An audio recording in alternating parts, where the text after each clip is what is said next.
السلام علیکم مینوال امید لرم چې تاسو به ټول روغ جوړ به وئ. عزتمنو په سوات په مټه کې د یو کور نه درې مړي شوي دي. عزتمنو چې په دې کې یوه زنانه او دوه ماشومان موجود دي. عزتمنو چې ډېر څه بېدردۍ سره قتل کړي دي چې تر اوسه پورې د دوی قاتلانو پته هم نه لګي.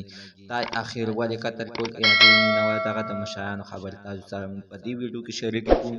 موږ سره ویډیو تر اخره پورې وګورئ چې تاسو ته پوره معلومات در ورسېږي. دې معلومات نه مخکې زه تاسو ته دا یادګینه وکړم، تاسو کو چیرې زموږ په دې سوپر کلیک چینل کې نوي وئ، چینل هم نوي سبسکرایب کړئ.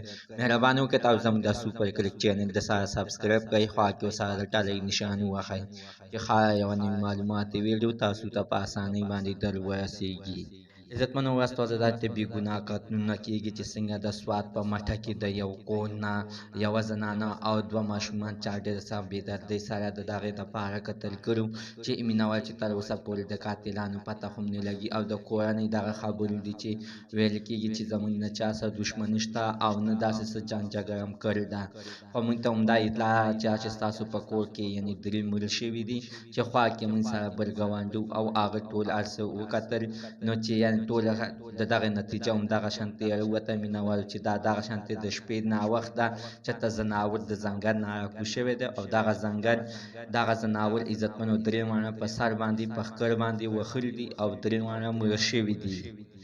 خو مینوالو ته اوسه پورې تر اصلي قاتله پورې پته نه ده لګېدلې چې د آخر چا. خو مینوالو درې واړه په یو شانتې یو سیز کې وهلي دي چې یعنې په یو سایډ باندې وهلي دي او په سر باندې غوزارونه ورکړي دي. اوس نه پوهېږي چې د آخر دا انسانانو داسې قتل کړی دی او که نه دا زناورو وجلي دي. خو مینوالو د دغه د کلیو مشرانو هم د خولې دغه وینا ده چې دا زناورو وجلي دي. الله تعالی دې نوم مسلمان د داسې مرګ نه وساتي. زموږ د عزتمن نن معلومات د دې پورې د نوي معلومات لپاره د سره زموږ دا سوپر کلیک چینل د سره سبسکرایب کړئ، خوا کې ورسره د ټلۍ نشان ووهئ چې ښایي یوه نوې معلوماتي ویډیو تاسو ته په اسانۍ باندې در ورسېږي.